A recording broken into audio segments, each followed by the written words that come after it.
Radio in motion. Program loading in 3, 2, 1. Program activated. Attention everyone, the unpleasant noise you are about to hear coming from your radio is not a mistake. Okay, first things first, what is your name? This is Big Sonny playing the best of the 90s and beyond. Are you ready for this? Yeah. Radio in motion. Please do not turn off your radio, but turn up the volume on your receiver as high as it can go. All right, ready? Here we go. Radio in motion. All right, welcome back. You're listening to 99.3 FM Sunbury Radio. This is Radio in Motion's Psychedelic 60s. But right now we're going to talk about the complete opposite of a time when I think, especially music or humans in general, as much as we were reaching amazing technology, I still think there was a huge creative human side in those days. And now we're going complete opposite. We're going to talk about AI. Now, I've had episodes before, and I feel like every time I have one, I can't keep up. Something new and outrageous, which can be positive, comes out, or something dystopian and frightening comes out. Normally, I talk about the basics. You know, is AI replacing our ability to think and be creative? You know, is it going to wind up, you know, all the little synapses that we're growing in our brain as we learn something and take on something new, even as, you know, people get older with Alzheimer's. They say one of the key things is to keep learning, keep using your brain, learn to paint, learn to play the guitar. Just keep that learning, keep the brain firing. So, you know, number one is something like ChatGPT and all the AI that's flooding our lives. Is it going to replace our ability to think? And then the knock-on effect, of course, jobs everyone's stressed about.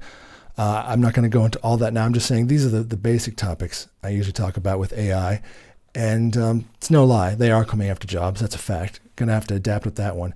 And of course, replacing relationships, companionship, you know, so much so, not the romantic side, but that's the obvious one. And that is certainly happening in every way, shape, and form. But also, you know, becoming like our AI therapist. People are turning to that instead of speaking to their friends. So that's, I think, something everyone knows, and that's being discussed. Well, here's a new one. Here's a new one that dropped.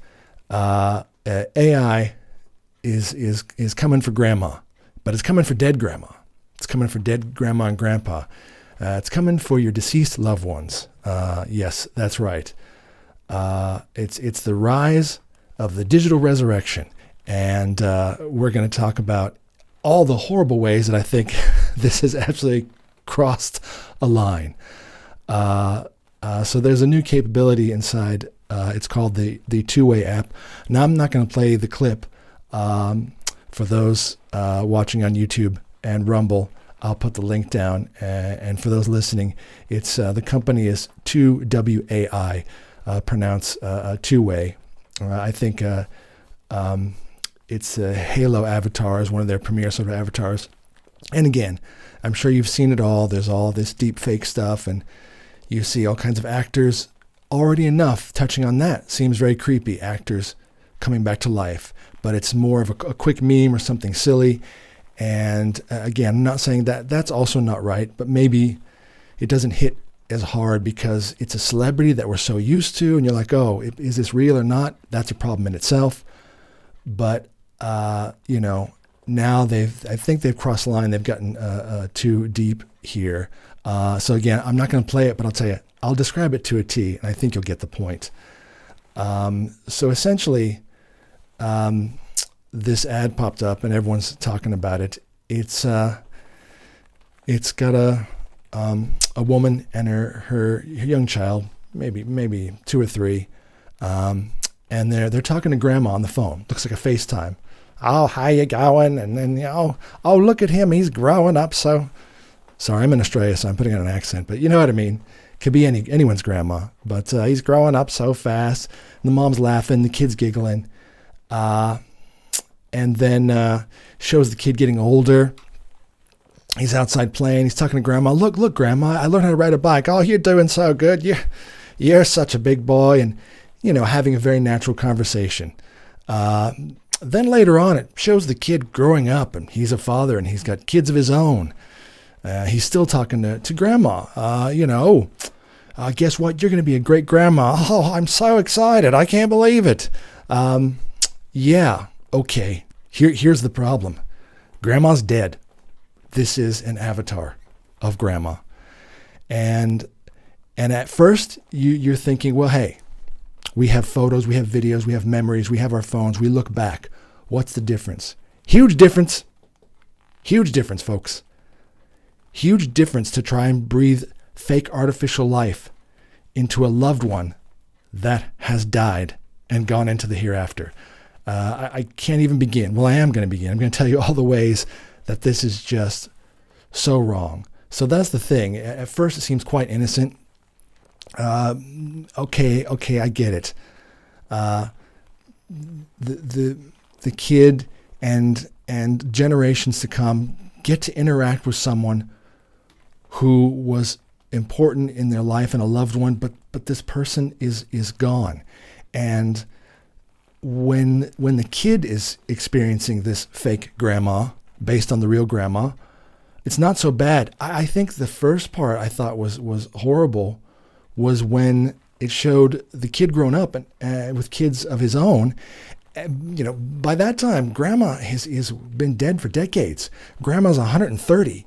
So it's already hit an unnatural part right there. It's not even about just reminiscing. It's about unnatural, 130-year-old grandma and grandpa.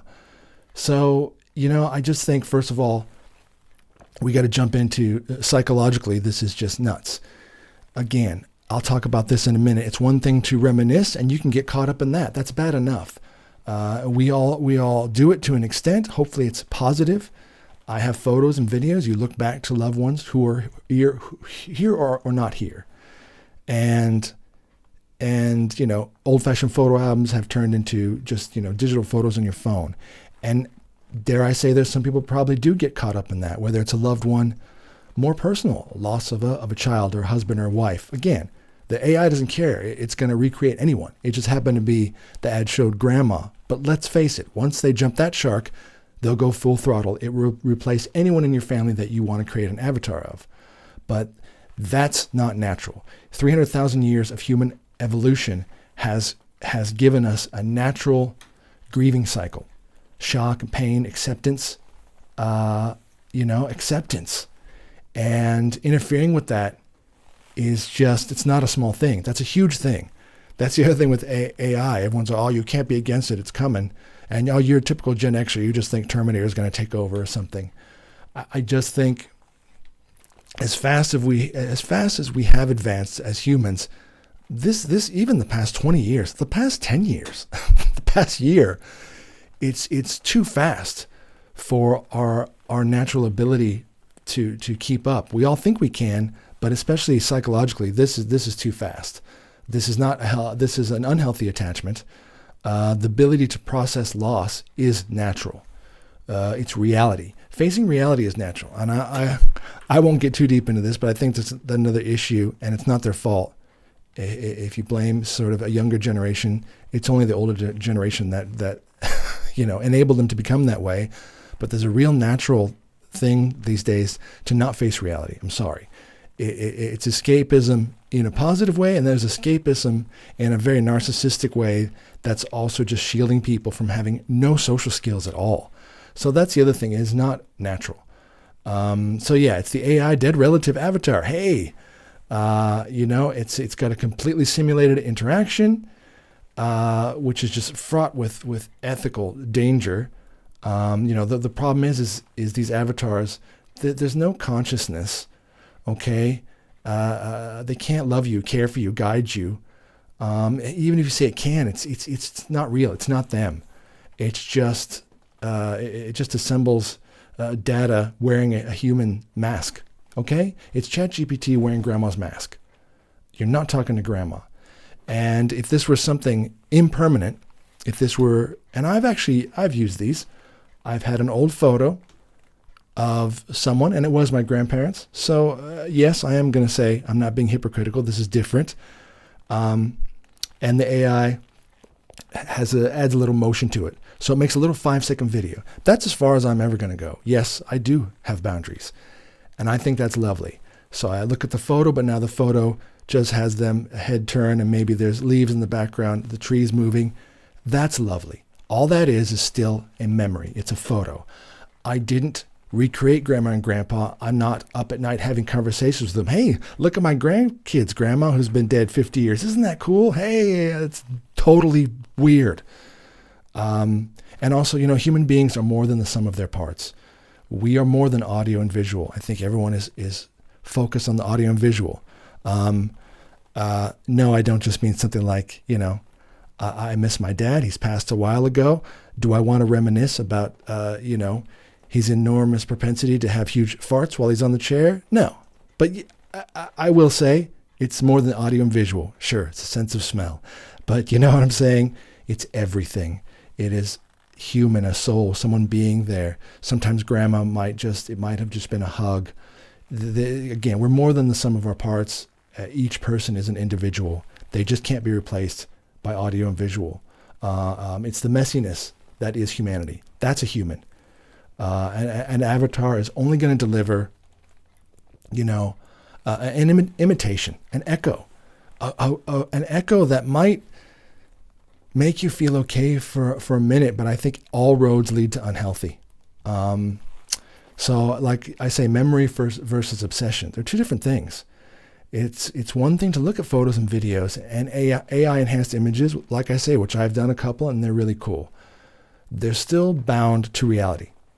They're still bound from a real photo that was taken from a real person. It's just adding more of a three-dimensional look to it. I didn't add a voice. I'm not going to have conversations with it. And yeah, that could be unhealthy for people who become obsessed and they can't get out of that depression. And I can't even imagine how that can happen with just photos and videos. And that person, I hope, would get help. But if you take, for instance, that person, just a normal person, this is too creepy. But someone who's already grieving a lost one and they can't get over it.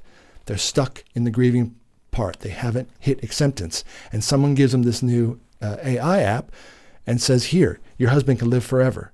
Go home and talk to him forever and have an unhealthy relationship with ChatGPT husband. I just don't know how that's healthy in any way. It suggests a lifetime of emotional stagnation is the phrase I've been thinking about. It causes you to be stuck in a state of emotional stagnation. It's not natural.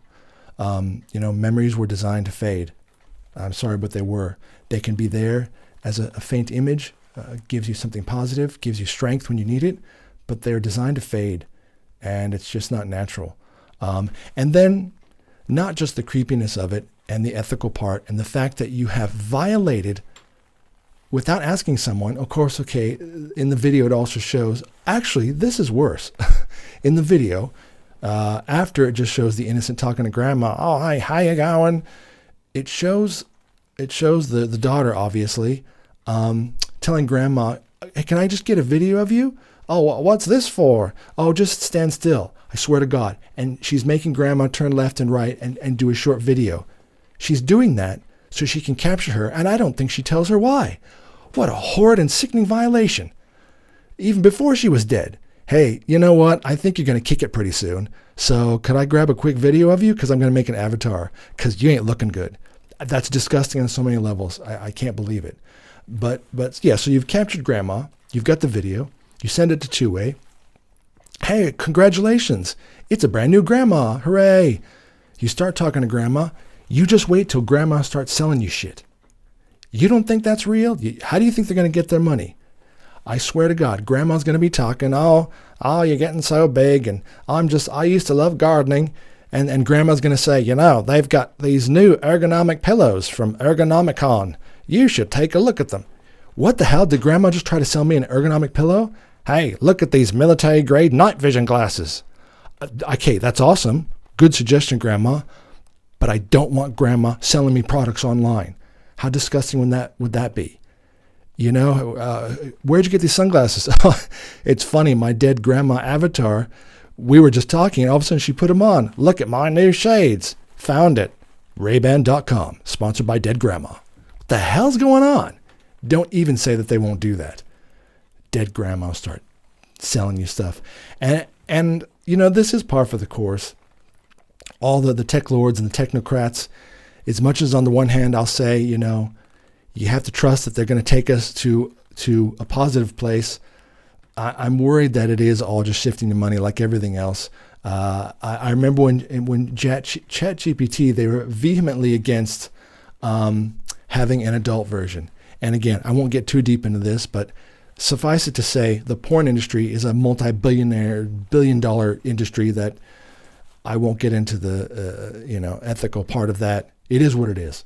Porn is giganto, and they said originally ChatGPT they weren't going to have an adult mode, which essentially means after dark, more porn ChatGPT. Well, guess what? In December, they're going to do that anyway. They're going to take off the guard bands, and they'll have an adult version of ChatGPT. So it stops becoming at least a helpful tool for us to use to enhance, if someone is on the rise and they want to make it big, yeah, they probably do have to start using these tools. I won't knock that. You use them like anything else in history. A telephone, a radio. You use these things, a keyboard, a computer. It's the next tool. But, I'm not having a relationship with the keyboard. So that worries me too. And they're doing it for one purpose, money. They're going to take the guards off and have, after dark ChatGPT. So all those that want to have, figure out my tax percentage wage, blah. But after night, they want to say, hey, let's talk about sexy lingerie. Yeah. So money is the name of the game. So why not? So they're going to get into ChatGPT porn. Why not rise grandma and grandpa from the grave? I always like to talk about movies or books that obviously, like anything, humans do tend to write their own futures. Art imitates life and vice versa. And there's plenty of movies you can find that are similar. There's a great movie, one of my favorites I remember, called Strange Days from 95. Now, this one was hilarious because it was depicting 1999, the big millennium bug, remember? The big change.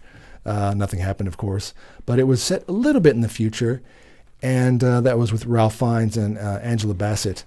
And the thing here was it wasn't so much AI or an avatar, but what it was is the protagonist, Ralph Fiennes, he became addicted to replaying recordings of his ex, but it wasn't more than just a video. Kind of like dipping into the Matrix. You'd put the headset on, you close your eyes, and you're there. So the moment was recorded, though, so it's not fake. It's not AI generated. It was a recording, but instead of just video, it was turned into a full, all senses experience. So you actually feel like you're there. You feel it, see it, taste it, smell it, everything. So it is. It's like it takes you into the Matrix, but a real memory. So yeah, it's like I said, you can touch on the cusp of that. Like you make a photo with a little bit of AI realism, but what if you could jump in the photo with your grandparents and stand there under the tree and have a chat with them, and however relive an actual experience. Okay, that is the difference. I'm gonna stop there. This isn't bringing someone back to life or recreating a real person by using fake AI to generate new and fake experiences. But the point is in that movie, everyone was hooked on it. It was kind of like the new drug. Everyone was hooked on different kind of experiences. You can imagine where that goes. If you wanted to go on a skydiving adventure, but you're afraid of skydiving or whitewater rafting, anything in the world, and yes, all the naughty stuff too, from naughty to adventure, they would record it and you would buy it. You could pop it in the little machine, put the headset on, and you feel like you're there. Okay, so that's Strange Days. But the thing is Ralph Fiennes, he became obsessed. So he had all these recordings of his ex-girlfriend. He wasn't able to move on because all he did was keep diving back into the past, which is over. But not only did he see it and hear it, he felt it, which again really messes with the ability to move on when it's affecting all your senses. So I think that movie does touch on it a bit in that it sort of mirrors what's going on. If you can keep replaying a loved one in any way, shape, or form, even a partner, someone you've been intimate with, and you're able to interact with them, you're not living. You're caught in a loop. You're caught, even though the strange days were based on real life happenings from the past, it's still the same thing. You're caught in a moment that was real, but it's gone. So, and again, I'm always fascinated talking about these things. I'm someone, sometimes I'll write down dreams. I think they're fascinating. Sometimes I have had very vivid dreams, and if I remember them, I'll write the basics down, and it's amazing what you can remember. So maybe in your dream you've been somewhere you've never been, but you've felt every part of it. You've felt the water rapids or climbing a mountain, or you've had memories that you have replayed. You know what, though? This is the one thing I'm going to say. That's by design, and we are already an amazing creation. Dreams are your way to time travel. And those memories, they're not always so vivid and clear. They're a bit faded, and they fade. They're designed that way. Memories are designed to fade. They're there so we can have some connection to that, because if we had no connection to our past, we'd be messed up. That gets us to another thing with another great movie called Blade Runner with the artificial beings. They had to give them false memories. That's one of my favorite things, to ground them. So again, I'm not saying a memory isn't good. It is part of who we are. But they're more faded and a little bit mystical, and they're not put on a device in front of our face to constantly play and loop over and over and get stuck in. You have a dream, you have a good thought. Hopefully it's not a nightmare, because you have those too. Sometimes you have bad memories, and they won't go away. Imagine that. But it's still different. It's different to have a memory and a thought as opposed to something you can interact with. And again, I still say it's worse to resurrect someone who normally you would probably not be doing this when they're alive. And if you are, you're disgusting. Grandpa, come over here. Turn your head to the left or right. What are you doing? Oh, I'm just preserving you because we're going to pull the plug tomorrow. All of that is disgusting. So yeah, I mean, my final thoughts are, I think humanity is more than the data we leave behind.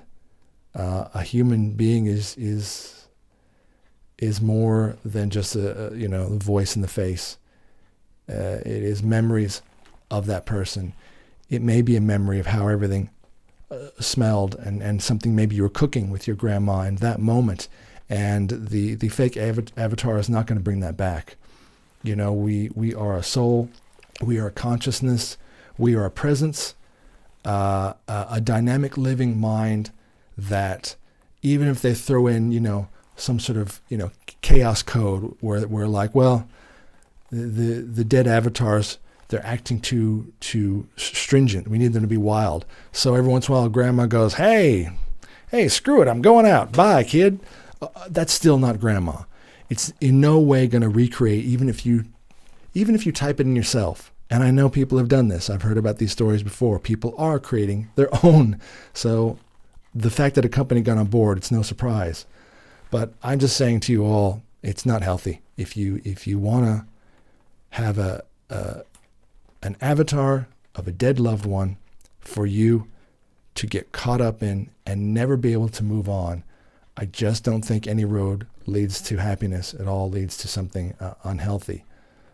And yeah, the avatars just flatten all the layers. They flatten all the beautiful, amazing layers that makes a human human. They don't keep someone alive. They keep someone from being allowed to rest. And no, that's not me being religious or anything. That's me being human. No matter what religion you are, or even if you're atheist, I think everyone believes that everything about you is unique. And when we all say goodbye to that loved one, you let them rest. You can have your memories. They can rest. You can't bring them back to life because, yeah, we all know what happens when we do that physically. They turn into zombies or Frankenstein's monster. See? Tell me these stories aren't telling you that all roads lead to horror. Anyway, I hope you enjoyed that. Definitely check out the video for yourself, and as always, form your own opinion. And that was Two-Way, 2WAI app. I'm sure you'll find it everywhere if you type that in. Yeah, anyway, enough about dead grandmas. We'll get stuck back into Radio Emotion's Psychedelic 60s right after a word from our awesome sponsors.